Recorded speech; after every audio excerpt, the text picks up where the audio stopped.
Hello, everybody. Welcome to this webinar. My name is Natasha Bolaños. I am here on behalf of Lymphoma Coalition. We are a global network of 82 patient organizations from 52 countries working on the lymphoma space.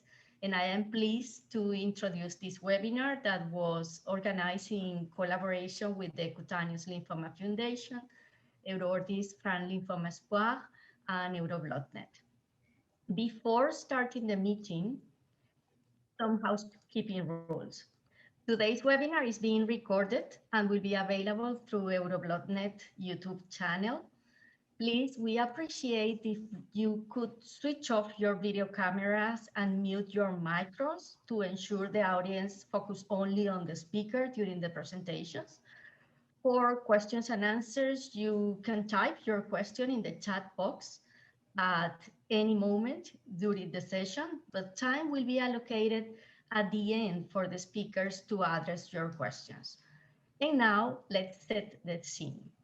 Cutaneous T-cell lymphomas are rare diseases with an annual incidence of around 10 per million persons. Please, Susan, correct me if I'm wrong. Mycosis fungoides and Sézary syndrome are the most common types of cutaneous T-cell lymphomas and account for around 50%, depending on the literature you review, of all primary cutaneous lymphomas. Today, I'm delighted to introduce the speakers that join this webinar. Professor Maarten Vermeer is head of the Department of Dermatology of the Leiden University Medical Center. He has received grants from the Dutch Health Council and leads transnational research of the ERTC Cutaneous Lymphoma Working Group and the Cutaneous Lymphoma International Consortium. He has a long story of research and publications in this area, including clinical practice, and we appreciate that he could be being the lecturer today. We will have a patient with cutaneous lymphoma, Mieke de Leeuw. She has been a volunteer at Maarten since 2018 and for the Skin Lymphoma Foundation and the Platform for Rare Cancers. She acts as a linking pin between the mentioned organizations after having living a 10 years story of misdiagnosed skin conditions and challenges. She will share her story and her journey with us, and we are very pleased to listen directly from her words and her experience, because these really make us understand how challenging this condition can be. She has now, of course, developed very much knowledge about her condition, and I do not have any doubt about her capacities to transmit this experience and knowledge, knowing her background as a principal in a high school for children from 12 to 18 years. The moderator today will be Susan Thornton. She's the current CEO of the Cutaneous Lymphoma Foundation, and she's also board member at the Lymphoma Coalition. Susan is also a patient, and she has been living with cutaneous lymphoma for close to 30 years, I think. So she has intimate knowledge of what it's like to live with this rare, incurable disease that requires permanent treatment.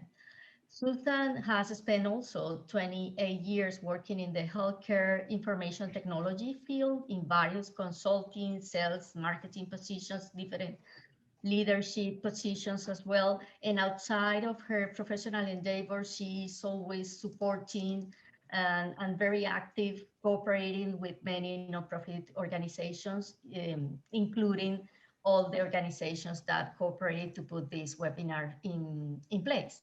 So Susan, the floor is yours. Thank you, Natasha, for all that beautiful introduction. And I will just add my thanks and gratitude to Professor Vermeer and to Mieke for joining us today. I think this is going to be a really wonderful program and encourage you to write your questions in the chat so we can get them answered, and look forward to an open dialogue. And as we move forward through the presentation, it's really an honor and a privilege to be part of this esteemed faculty today, and really grateful to both of you for taking the time and sharing your experiences, and Professor Vermeer sharing your knowledge and deep wisdom about cutaneous lymphoma from the clinical perspective. So I will now turn the floor over to Professor Vermeer to take us through the clinical presentation. Off to you. Thank you, Susan, for a very, very nice introduction. Indeed, I'll give a first sort of clinical introduction to cutaneous lymphomas, focusing on mycosis, fungoides, and Sézary syndrome. And after that, we will hear more a personal story from Mieke, of course. And but let's start first with some background slides. And now I have to share the right screen. And if everything went well, you'll now see, as I just mentioned, I think the most impressive introductory slide that I've ever made, because it's not only mentions the LUMC where I'm working, but also all the other organizations, including the Stichting Huid Lymphoma, Lymphoma Coalition, and Cutaneous Lymphoma Foundation, that all make up this wonderful collaborative effort, which is really collaborative, going over the borders of different countries, bringing together different type of physicians, but also bringing together physicians and patients, which I think is a fantastic development. So this is just the introductory slide. And now let's go to the next. Yeah, next. So cutaneous lymphomas, where do we start? It's a rare group of malignancy. So it's a cancer, and it develops from lymphocytes. These are T cells, also called T cells, that present with their first lesions in your skin. It's important to realize that there are different types of cutaneous lymphoma. So it's not, this is an all-encompassing term, but within cutaneous lymphoma, there are different diagnoses. And these different diseases have a different prognosis and therefore a different treatment approach. It makes it a little bit complicated because there are few, and these few lymphomas are different. And therefore you need a correct diagnosis, and diagnosis and treatment for cutaneous lymphomas is for these reasons needs specific expertise and is often organized in specific centers, because these centers know how to identify, how to recognize which type of cutaneous lymphoma we are dealing with, and then they are knowledgeable or should know what the type of treatment they should use. To make a correct diagnosis, to take a very good look at the skin, what is the clinical picture, but also what do we see under the microscope, so what is the skin histology, is essential to make a correct diagnosis. So nearly all patients with cutaneous lymphoma tell me the same story, that people looked at their skin, they weren't sure what it was, they've taken a biopsy. Sometimes this biopsy does not tell immediately what kind of disease we are dealing with, and some patients need repetitive biopsy or multiple biopsies before a correct diagnosis can be made. Focusing on mycosis fungoides, which is the most common type of cutaneous lymphoma, the large majority of patients will start with eczematous skin lesions, so with redness and some scaling. The technical term for this is patches and plaques. And for instance, this is a patient that has some slightly infiltrated patches on the buttocks, which is a very characteristic presentation for this disease. If you would take out a biopsy, if you would take out a small piece of skin, it's still very difficult to recognize this disease, because this is the histological picture. This is outside, this is inside the skin. This is the epidermis, so the outer layer, and this is the dermis, the inner layer. And in this epidermis, these cells, these dark cells with some halo around them that are sometimes like a string of pearls located in between the basal keratinocytes, these are your tumor cells. But you can imagine it's very easy to miss this picture if you are not an expert. And the large majority of patients, they will have this type of disease for the rest of their life. Some patients, their progression will develop, and then within these axillematous lesions, larger, more fleshy nodules or tumors will develop. And now if you take a biopsy from this lesion, it's much easier to make a diagnosis because this picture is filled. All these cells are neoplastic cells. These are all tumor cells.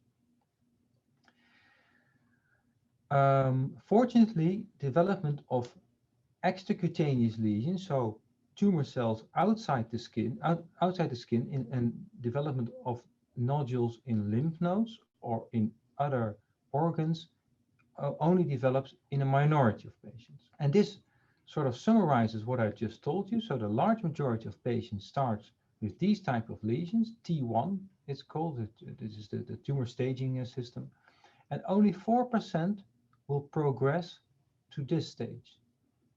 And both stages still have pretty good 10-year survival. So in fact, the 10-year disease-specific survival for these patients is the same as in the general population. In this population that have patches and more infiltrated plaques covering more than 10% of the skin, the 10-year survival is slightly less. It goes down to 83%. Around a quarter of these patients will progress to the tumor stage disease, and in tumor stage disease, the 10-year disease-specific survival drops to 40%. So there's a stage-adjusted prognosis. If you make a diagnosis in mycosis fungoides, now that you know this, you can imagine it's very important to make a very careful inspection of the skin, so you know how many patches and plaques are there, and if tumors have developed. And in addition to that, you need skin histology. So skin biopsy is absolutely something that you need. Additional staging, so CT scans or blood analysis, is only indicated if patients have additional symptoms, for instance, pain in their stomach or things like that. In the treatment that we give to patients, because the tumor cells are located in the skin and not in other organs, we can use so-called skin-directed therapies. The preferred treatment is the treatment that is very effective in your skin and leaves your other organs without any toxicities.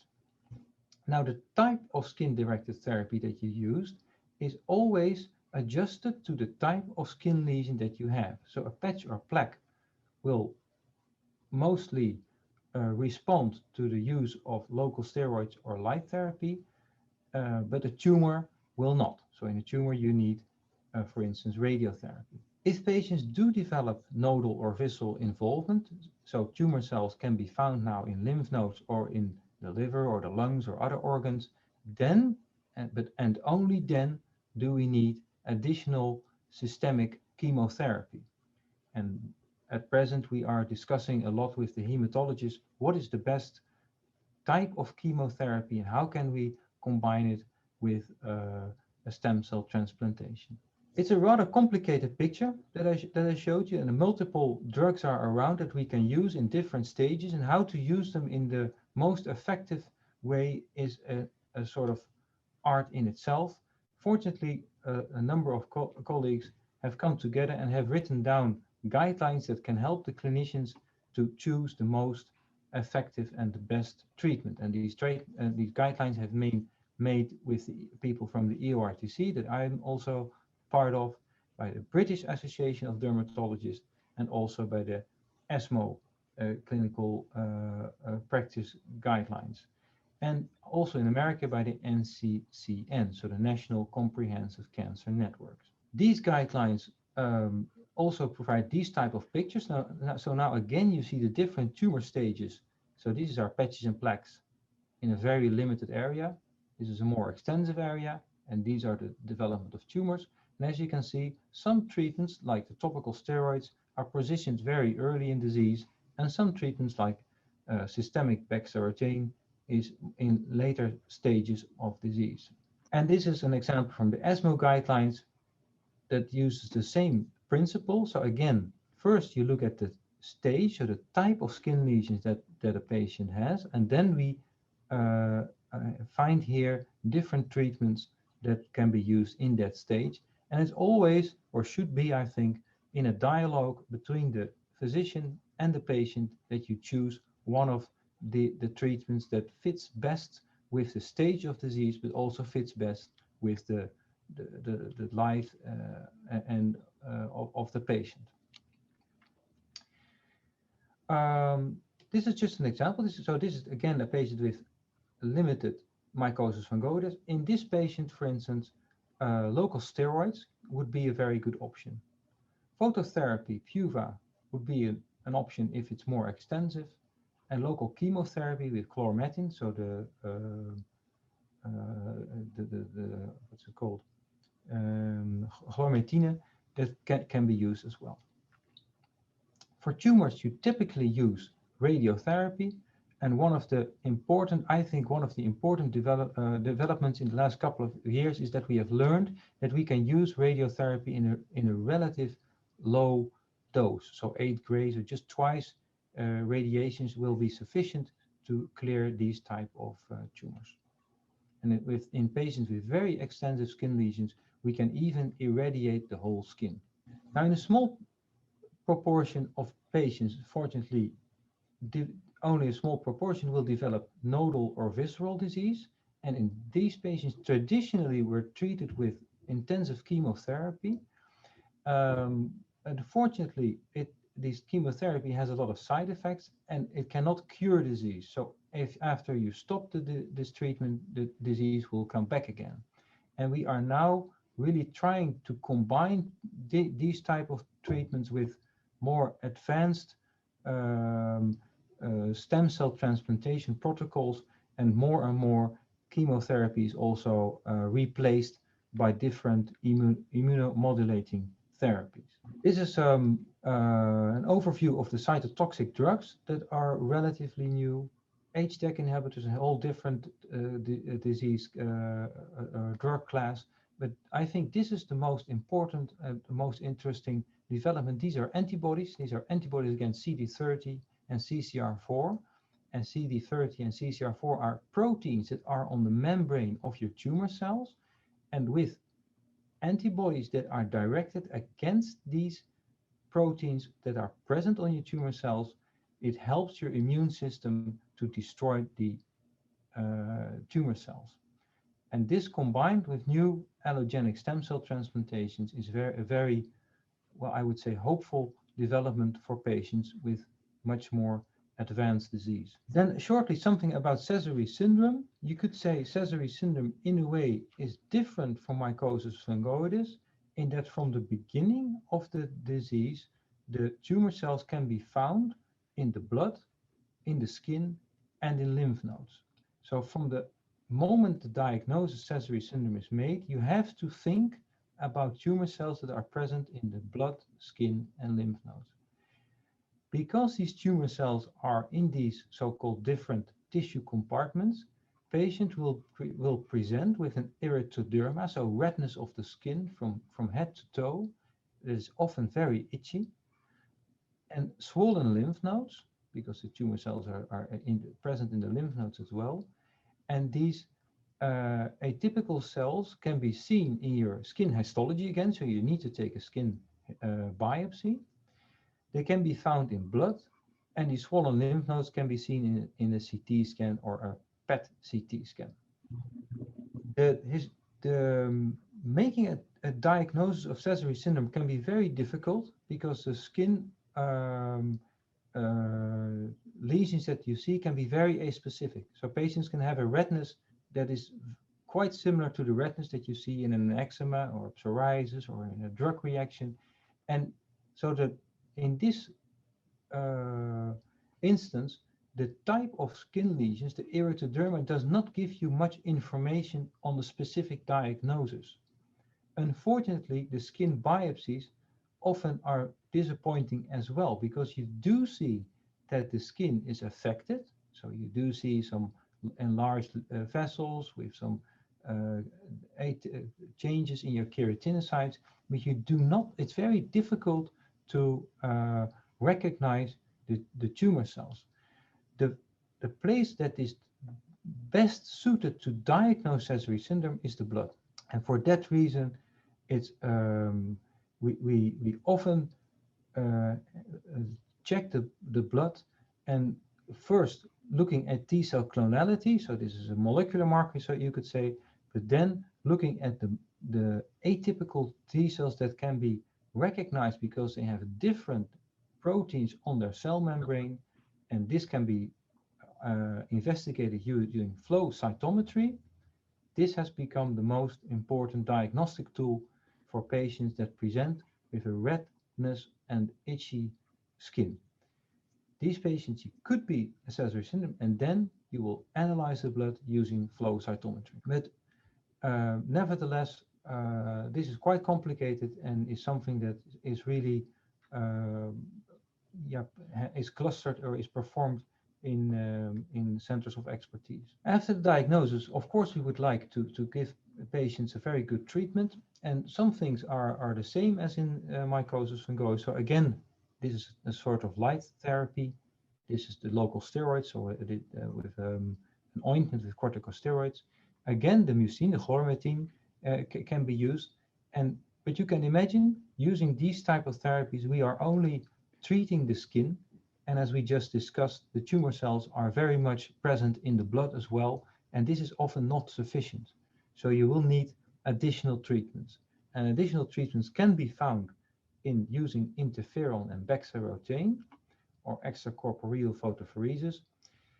These are still quite mild treatments, but often we have to, if the tumor cells, the number of tumor cells become more, we have to use these type of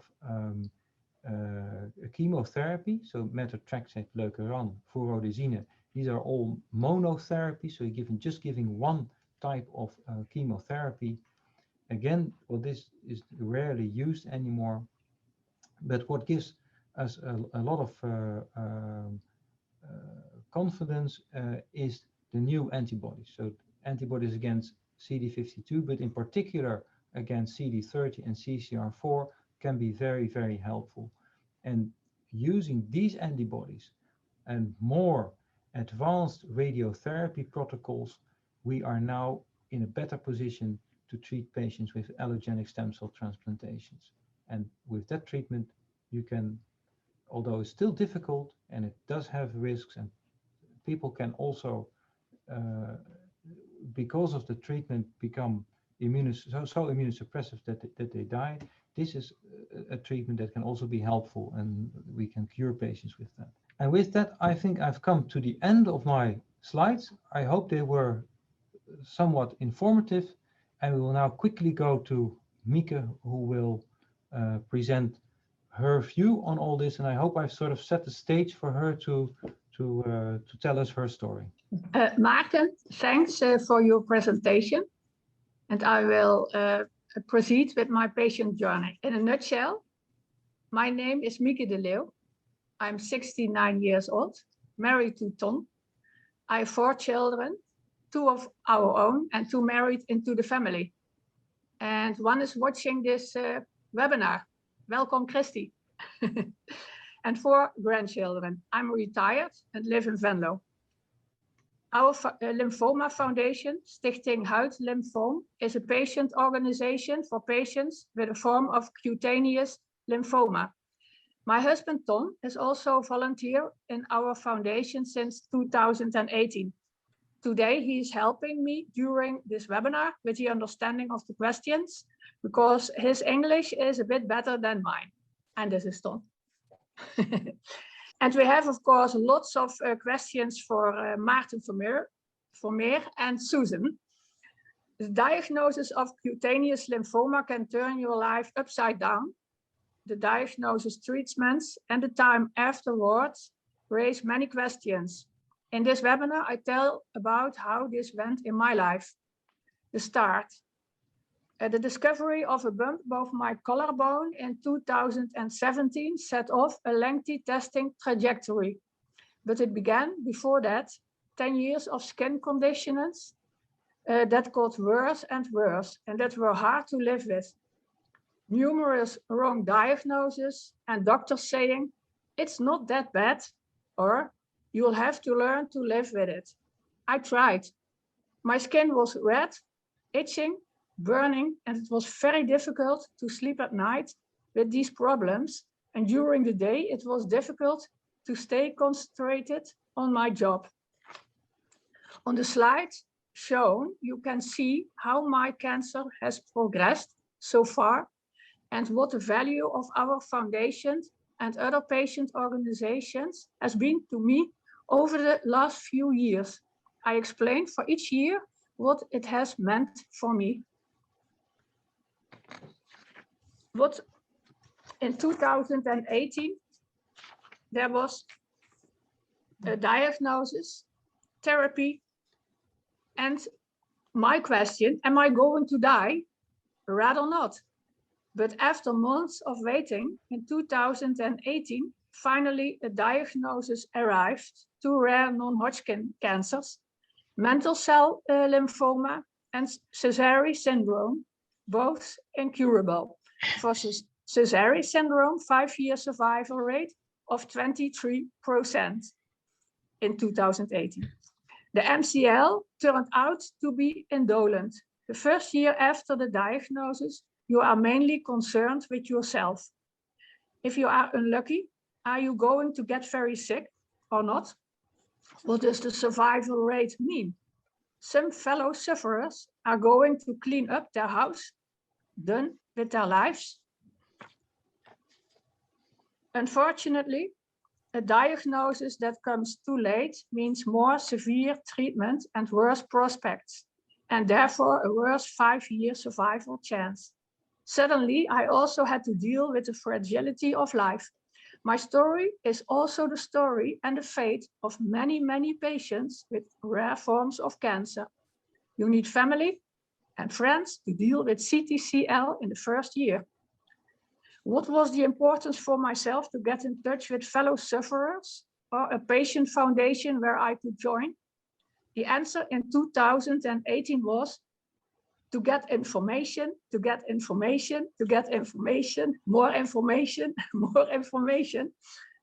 I have a question for Maarten and Susan. What advice can you give patients to deal with the information found and with the survival rates? Well, I think that's a really great question. I'll jump in here quickly. And we actually had a question in the chat that maybe we can talk a little bit about with regards to your question too on the survival rates. I think that finding other patients and connecting to good sources of information. I know we hear often that people after they've gotten a diagnosis go out and do a Google search, which I think is often the most frightening thing to do because so many other things come up. And if you are just diagnosed, you have no idea anything about the disease. So you can't sift through what might be good information or where you fit. I think as Professor Vermeer outlined early, the disease is different and the different iterations are different. And so depending upon your specific diagnosis really then impacts what therapies are appropriate and how your disease may or may not progress. So I'm delighted and so thrilled that you were able to start your organization there in the Netherlands. And I hope that we'll be able to do a lot more in other countries to connect people to other patients locally, because I personally feel that's so important. When I was first diagnosed in 1991, there really wasn't even any internet. So I was handed a scientific paper and I had no idea. So the resources that we have today, I think are wonderful. I think the challenge now is how do we channel that to the individual where they are in their journey and help support them along the way. And I think this webinar is a beautiful example of that and making this kind of really good information available to folks and connecting everybody to the right places. Thank you, Susan. Thank you. Maarten, did you have anything? No, I couldn't have said it any better. I might have said it much worse actually. The it's what you were saying is very essential. So making the right diagnosis. I hope I'm sharing my screen now. Yes. Yeah. Okay. So making the right diagnosis is essential, but then after you've made the right diagnosis, it's essential to also find the define the right stage. So this is a patient with mycosis fungoides. This is also a patient with mycosis fungoides. Yeah. This patient has very limited disease, only these scaly lesions on the buttocks. This patient has a 10-year disease-specific survival of 97%. So actually his chances of survival are the same as someone of the same age and gender. This patient is poor off because now tumors have developed. It's the same diagnosis, but it's a different stage. So this is mycosis fungoides tumor stage. For this patient, the 10-year disease survival is around 40%. So 60% of patients will die in the next 10 years. Maarten, we had a question in the chat that might be appropriate to address now. The question was asked about the survival rates. So for 10 years for mycosis fungoides, as you said, I think it gets a little confusing sometimes when we talk about survival rates because we don't always have all of the data from all of the patients. And when maybe you can talk a little bit about, they ask, is this considered terminal, especially if you're in that early stage with 97%? I think it gets a little confusing sometimes. Yeah, I agree. That's why I thought I hope that this would be helpful. It does get confusing, and so how do you interpret these percentages? As I try to point out, it's important to know your diagnosis and it's important to know your stage. So let's say you're this patient, you know your diagnosis is mycosis fungoides, and you know now that your stage is T1. If then you know that your survival is 97%, which means that after 10 years time, 97% of virtually all people with these diseases are still alive. It's only only 3% of patients will have died. Actually, this is very close or very similar to the normal population. For these patients that have more extensive disease and more bigger tumors, bulky tumors, now it's more difficult, and we now know that if in patients that have these type of lesions, in 10 years time, 40%, so 4 in 10 will still be alive, and 6 of these 10 people will have died because of their disease. And I should add to this that these are numbers that are based on a large number of patients, and this has been these data are not out for such a long time. They are. We only know this now for around 20 years, and it's really because we have big databases where we look at all the survival of all the patients that we see, not only in the Netherlands but also in other countries. And because we have these big databases and we've been following these patients for a very long time, we now know that we can tell this specific story. It's still the case that for an individual patient, you cannot say, oh, now I know it, my survival percentage is 40%. This is not true because these numbers are still based on all the patients that have developed tumors. And it might be that in a particular patient that is in excellent condition, only has one small tumor, that the survival prognosis for that particular patient is still much better. And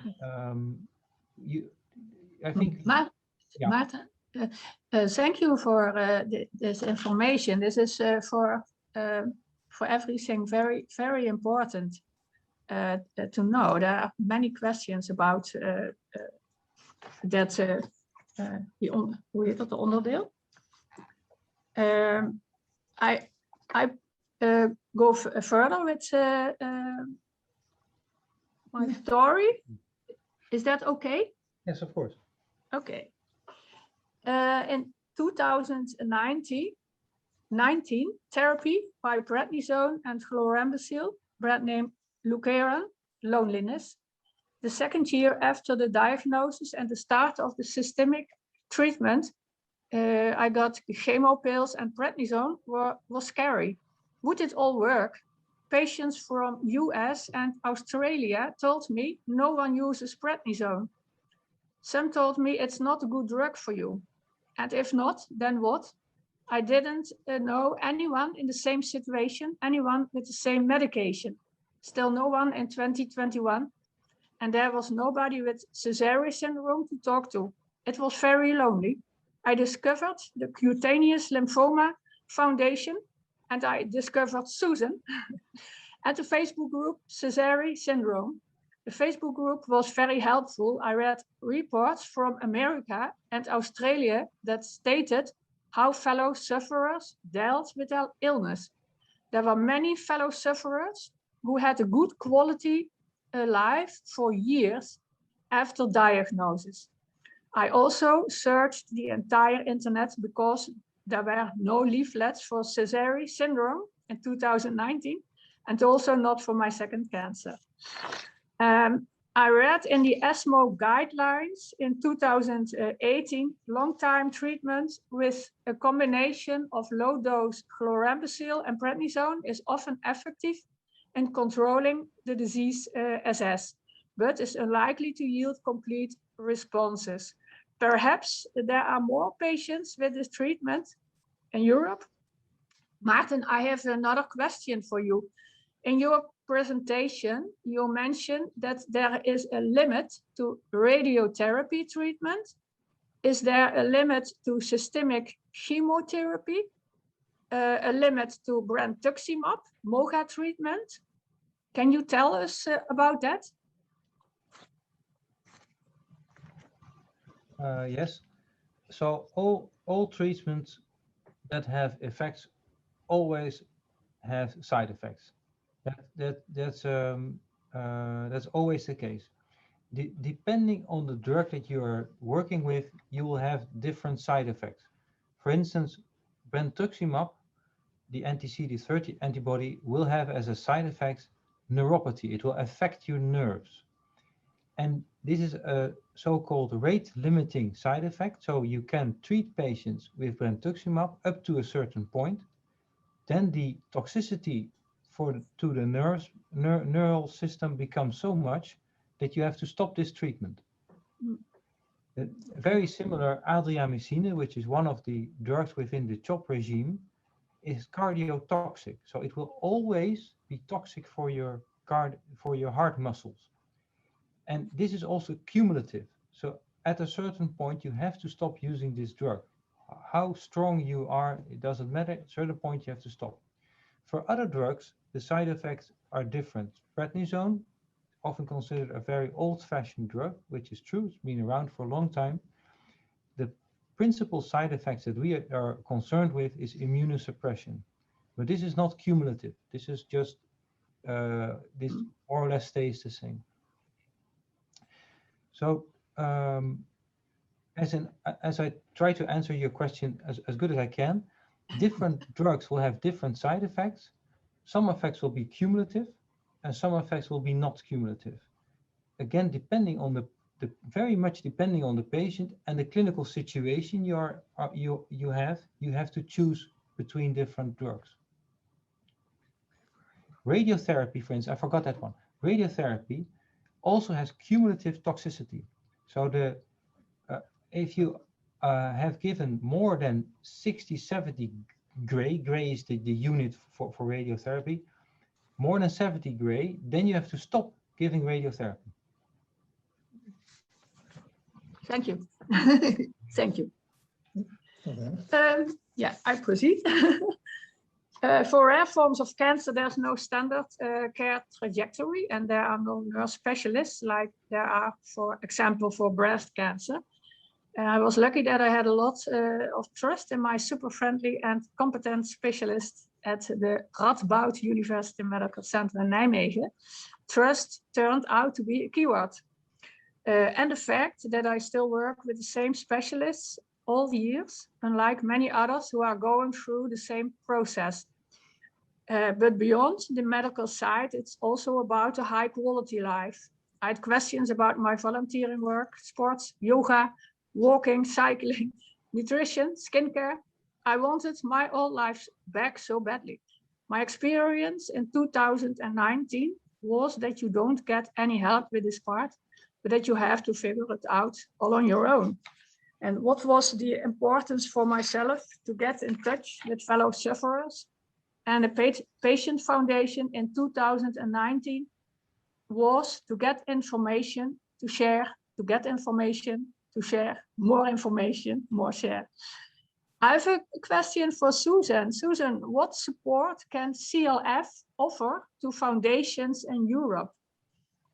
Yeah, well, and I think this is the first step in that direction, right? As a small rare disease community, you know, there's not enough of us globally to really have those big patient organizations in every country. But I think what makes sense and what we can do going forward and what we've begun here as well is to collaborate with those organizations in other countries, whether it's your organization that's specifically connecting and serving patients with cutaneous lymphoma, or other organizations that are supporting patients with all different kinds of lymphomas, but are in an individual country. So for example, Guy Bouguet leads the French lymphoma group.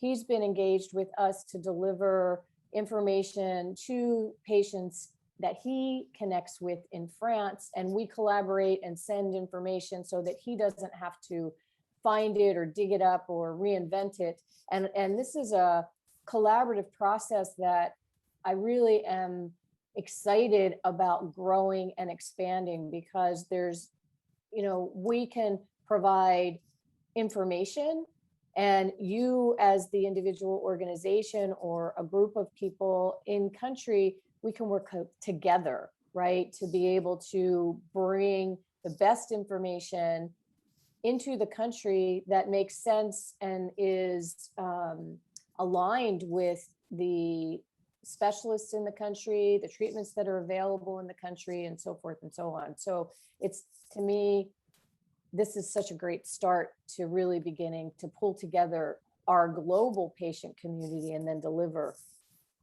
into the countries. Susan, thank you. Thank you for your Sorry. answer. I'm proud that in the past years our foundation has developed, for example, a beautiful website, a Facebook group, extensive information options about the 19 different types of cutaneous lymphoma, and 4 newsletters a year. In addition to LUMC, we have a lot of help from the Rare Cancers platform, in Dutch, Platform Zeldzame Kankers of the NFK. They gave our foundation a huge boost, without which we would not have been there yet. I have a question for Maarten. Due to COVID, the Patient Day in 2020 could unfortunately not take place. In 2022, the National Patient Day will be organized live again. Maarten, is that correct? And can you tell us something about this? You're correct. So we organized the first 2 patient days in the LUMC, and the last time I already said that the next time we will be happy to organize it again. And this offer still stands for 2022.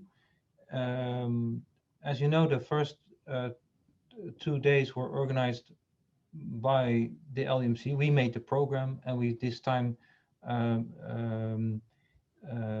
asked the Stichting Huidlymfoom that they are now in the lead to make the program, and of course we will be very happy to collaborate and think about speakers, etc. But we think it's this could be a good moment to put the patient organization in the lead here to to tell us really what you would like to organize. Thank you. Thank you. I proceed to 2020 therapy, unexpected side effects, mental problems. The third year 2020 started out well in the first week, but after that it turned into a year full of side effects from the medication mentioned in this webinar. And then came COVID. For the first time in my life, I asked the help of a psychologist from the Helen Dowling Institute in Nijmegen, who actually bungled at the very bottom of my list of resources, because there's a feeling of shame when you can't cope by yourself and need outside help. Furthermore, my greatest fear was that the cancer would be visible on the outside, shown by the pictures. In 2020, I wanted information, I wanted share to inform and advocacy. I have a question for Maarten. In the Netherlands, a vision has been developed about the role of expert care for people with cancer. There are 15 criteria established by the joint patient organizations. A group from our foundation is in consultation with you, with the LUMC, to focus this vision on the way in which the expert hospital deals with patients. Example of a criterion: better care for patients by appointing specialist nurses who act as a point of contact and who have sufficient knowledge and time. Maarten, what is your expert hospital, the LUMC, doing on this topic?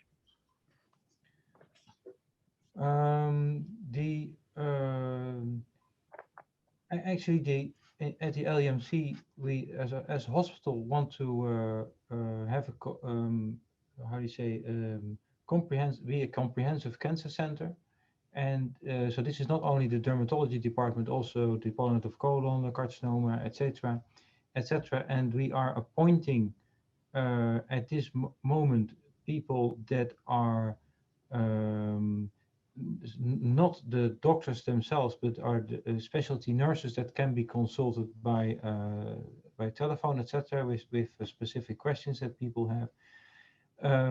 This is one thing that we hope that will be organized, or we are busy with already for some time. And at the same time, unfortunately, we have at this moment 15 million euro budget cut. So that's 6% of our budget, and we are also asked to produce 15% more than we have produced in the years before, and at the same time we have the restrictions put on us by COVID. So it's not that. So the short answer to your question is that at the moment I do not have a nurse that can answer your questions 24 hours a day. It's not that I do not want it, but it's the question that we have difficulty finding the financial resources to do so. Having said that, what we have done, we have mevrouw Olja Blok-Sumanovic, who is a contact point for all the patients, and we have a dedicated mail address where patients can send their questions to, and the mail address and the all the efforts from Olja combined are directed at trying to answer all the questions that patients have as quickly as we can. Thank you. Thank you. Yes, I have another difficult question for Susan. Where is Susan? A 2020 study found that women suffer more than men from the appearance of CTCL on the skin. What can our foundation do about this? What can we do about this? Yeah, that's a really tough question. I think one important thing is being able to capture that kind of data across a large number of patients. And that's where being a part of the Lymphoma Coalition comes in, because we've been able to gather some of that quality of life patient experience data specific to cutaneous lymphoma, which, to your point, then raises these kinds of issues to the surface, where then I think we can collaborate together amongst the patient organizations, but also with the clinicians, to say this is an issue that we need to find a way to address. And I think finding other resources like the Helen Dowling Institute and other groups that have coped or have programs that we can either tap into or take and modify to help our patients, and then to be able to disseminate and share around the world, that these tools and connections and programs are available.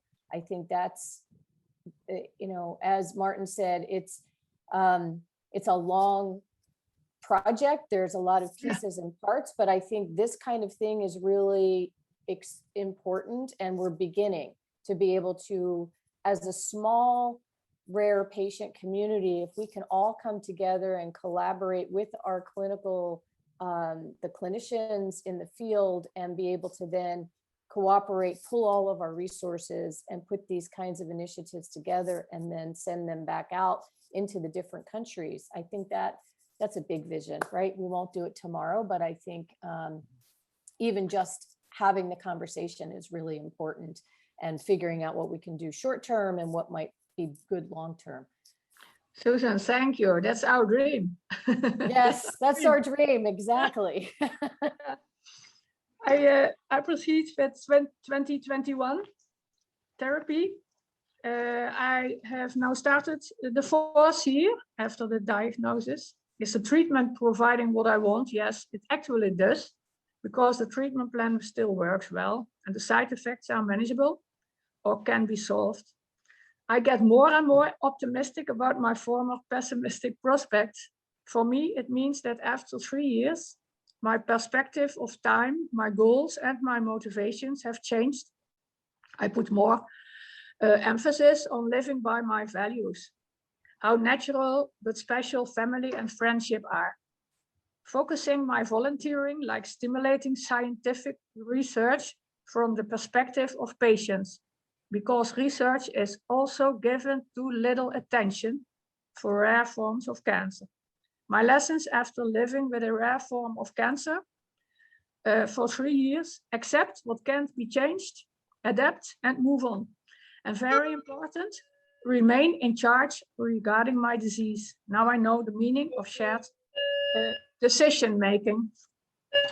In 2021, I want information, share, inform, advocacy.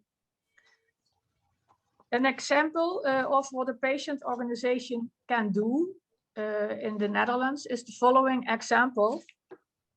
New targeted therapies against all types of cancer have improved the prognosis and thus the quality of life of cancer patients. However, rare cancers, including CTCL, are lagging behind. Much research is still needed to improve this. The LEMC has started a new study with 13 other European centers of the Cutaneous Lymphoma Working Group and Euroflow. The LEMC has requested our foundation to look at their subsidy application. Our foundation then wrote a letter of support for this project. The foundation has also looked closely at the patient information letter. Oh, thank you. Oh, The patient. I'm going to the sewer. That's why I'm getting ready. Please mute. The patient group finds the relevance of the research exceptionally high, and the letter of support is an indirect contribution to the quality of life for future patients through better detection of cells in the blood of patients during diagnosis, staging, and treatment. Our foundation will also serve as a platform for sharing the final results with our patient group. Maarten, what is the added value for the researchers to involve a patient organization in a research project. And for Susan, is this also the case in the USA? I think there's an enormous advantage of involving patients in your research project. This is actually a rather recent development, but now the Dutch Cancer Foundation and also other grant-giving bodies, they ask you to write a part that explains your research to patients, and it very much encourages the involvement with patient organizations to establish a research agenda, because you can study many things, but it's in the end what we must study are those things that are most important for clinical care. So it makes sense and to involve patients in a very early stage of the design and development of your research. And I'm very grateful for all the support that I receive, not only for this particular study that you mentioned, but also for other studies, are very much supported by the Stichting Huidlymfoom, and also apart from Stichting Huidlymfoom, individual patients, when explained in a good way why we would like to take additional blood or take even an additional biopsy, and nearly always patients are very willing to collaborate and to provide blood, even if they know that the answer that will come from this research, they will not benefit personally from this, but it will help progress, and I'm absolutely sure it will help us develop better diagnostics, so we will shorten this horrible diagnostic delay where people do not know what they have, and it will help us to improve treatments and maybe cure patients as well. Thank you. Susan? Sorry, I got tied up doing the chat. Okay. Yes, but I think that's, one of the challenges, but what we can all do together is provide that kind of education, like Maarten was saying. Once we can explain to the individual patients what it means to provide not only their physical samples of the disease, right, but also their experience. And that kind of collaborative effort is going on behind the scenes. And there's a lot of work that's happening to both educate the patient community about research and what's happening and what's moving forward, but also to connect the dots between the patient experience and the clinical practice and what's important. And there's what I will also say is, in my engagement with all the clinicians around the globe, they are so passionate about the patient experience, not just treating the disease, which is of course very important, but how can we all work together to impact the individual patient's experience as they're living with the disease and going through treatments, and how can we do this better? And one of the important things is to collect that kind of data from all of us so that we can then go through it and understand where the big issues are, and then come together as the patient community and the clinical community to come up with some better ways or newer ways to address those things. And that's happening, and there's connections. It's a lot of work and complicated, but I think we're making great progress. Yeah, thank you, Susan. Thank you, Susan. Education is important in order to be able to assess these types of studies, and also to be able to carry out other activities relevant to patients. Training is required. And in the Netherlands, this is offered free of charge by professionals to patient groups. And that's very bijzonder. Excellent. It's very special, very special. The next slide shows which organizations work together and are important for our foundation. Now, everybody can read this, and then comes my last slide. life is like riding a bike. Just keep moving and support each other in the meantime. And that's the end of my story. Thank you, Susan. Thank you, Maarten. Great, thank you. That was really wonderful. Thank you for being so courageous and all the work that you put into putting this together and sharing your story. And I think it's so inspiring, and hopefully everyone else will be able to take a lot away from this. So I know we have run a little bit over, but I want to go to some of the questions in the chat, if that's okay. And if we certainly understand. Maarten, are you able to continue for a little bit to answer some questions? Okay, very great. We talked a little bit about the survival rates. Question about, does stress exacerbate either the disease or the symptoms? Any thoughts? I think that I'll answer this very shortly, but I think Mieke will be in a better position to answer this maybe, because I think from what I observe or what people tell me is that especially if you have a very itchy skin condition, if you're stressed for whatever reason, this will sort of amplify, it will make it much worse. If you are in a very well relaxed situation, then a little bit of itch is something you can handle. But if you're very stressed, it can be horrible, of course. It's not that stress in itself is a risk factor for cutaneous lymphoma. In fact, we do not know what risk factors for cutaneous lymphoma are. It's a very rare disease, and it's not that it's always found in people that are very, very stressed.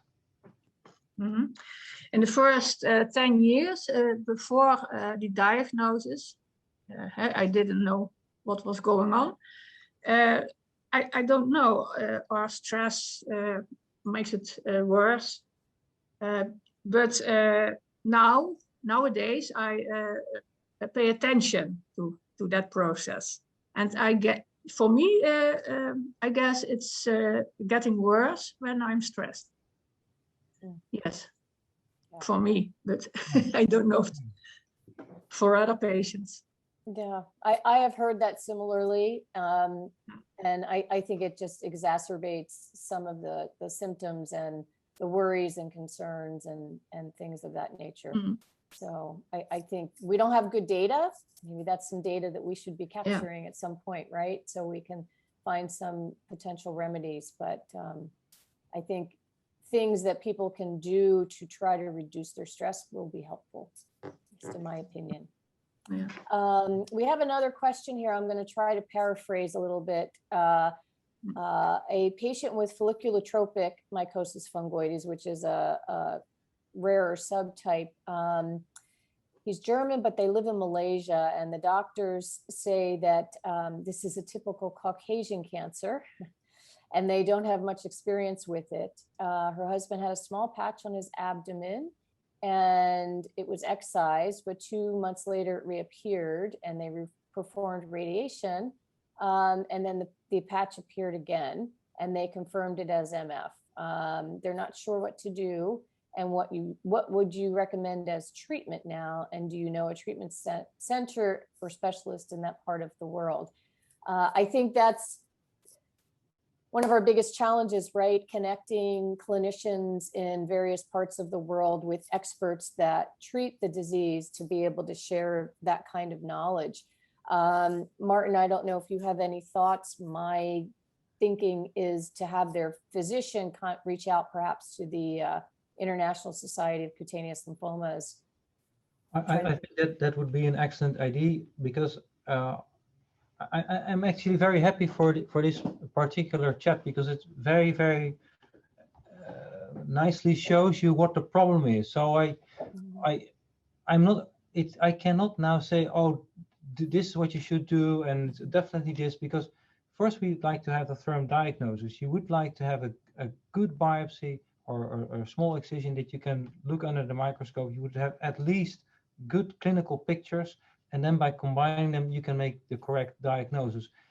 And that really has to be done in an expert center. So one way or the other, we have to connect these people with someone preferably in their neighborhood that can help them. But I do not know a clinician in Malaysia. But maybe through the ISCL we can find someone in the close by. Yeah, yeah. And I would say if you like, you can always, I'll put my email in the chat, and please feel free to send me an email and I can help coordinate any connections with the international societies and try to connect your physicians and whomever with the international, maybe somebody that is close by or appropriate. And if you run into trouble or if it doesn't work out, you can always mail with me, and I'll try to help. Great, thank you. I think that's why it's so important for everybody to be connected, right? So we can help support everyone no matter where they live, which gets then to be a little bit challenging. Let's see, I'm gonna paraphrase here. When the diagnosis for MF is early stage and you get treatment, is it possible that the MF will not progress? Or does it not, or does it progress? And if you can progress it, is it very important to get a diagnosis in the early stage? So.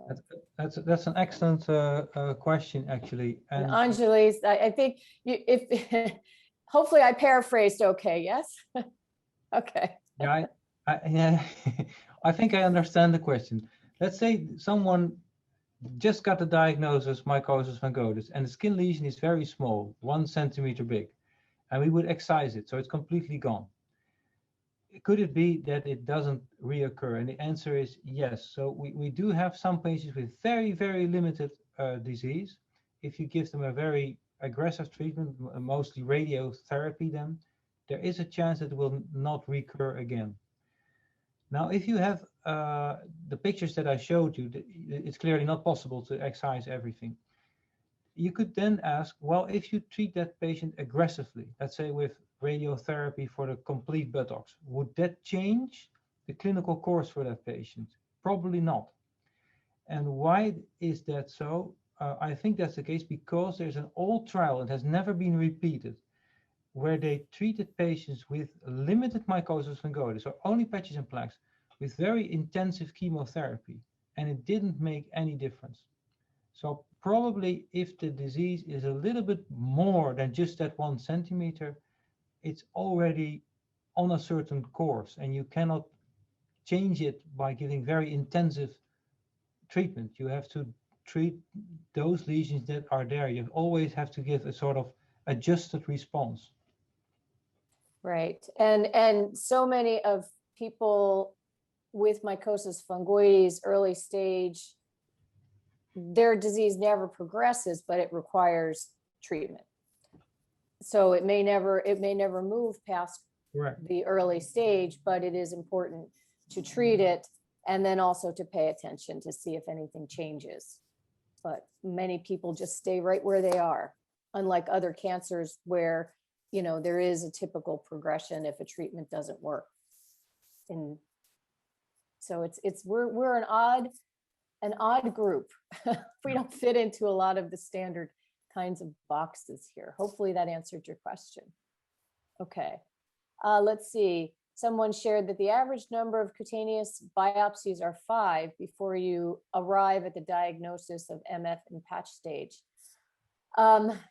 That's a tricky question too, right, Maarten? Because it all depends on the biopsy itself and how many, when you showed that picture of the histology, how many of those cancerous cells are actually captured in that little piece of tissue that gets taken. So sometimes you have to take multiple biopsies in order to make sure you get enough of those cells that are elusive, especially in early stage disease. True. Right? So sometimes 5, sometimes more, sometimes less. Yeah. Right? It just kind of depends. I think it's one of the areas where we want to improve in the upcoming years. And ideally, you would have a test that if you would have a biopsy, you would do that test and you would detect if it's mycosis fungoides, yes or no. And at the moment, this is not the case. So to make a diagnosis, it very much depends on the knowledge of the pathologist. But the general pathologist will only see an MF slide once every 5 years. So it's very difficult to get experience in this. So, but in these expert centers, we see around, I would say 10, 15 new cases every week. Right. So then you get your knowledge accumulates and you get better and better and better. But even then you are very much dependent on the biopsy that was taken. If someone takes a biopsy from a red skin that does not contain tumor cells, you cannot make the diagnosis. And that's where sometimes we have patients, or actually quite regularly we have patients that we say, we look at the biopsy, say, well, this could be mycosis fungoides. The patient visits our clinic, we take an additional biopsy, and then in that second biopsy that we take at our clinic, we see the tumor cells very clearly. And it's not that we are much better in performing a biopsy, but we are much better in deciding what is the most informative skin lesion. Right. And then the Right. interpretation. Right, which I think is why the work that EuroBloodNet is doing with the reference centers and creating the new, and Maarten, you know better than I, a group of specialists that are able then to work with non-specialists in certain countries from certain centers to help with diagnosis and recommendations for appropriate treatments and so forth, which we really never had before, and is a wonderful movement in the right direction to make sure that all patients, no matter where they live, are able to get the best treatment and the best the diagnostics, because that isn't available at every center, and you need that kind of clinical expertise to be able to read and have the tools available as well. I think that's our questions. Although we did have a nice little, I don't know if you saw it in the chat, Mieke, but your daughter says, "Well done, Mom. I'm so proud of you." And I agree. I agree. I think that is all we have today. Thank you very much. Thank you everyone for joining us. Thank you for Maarten and Mieke staying with us to answer some of the questions.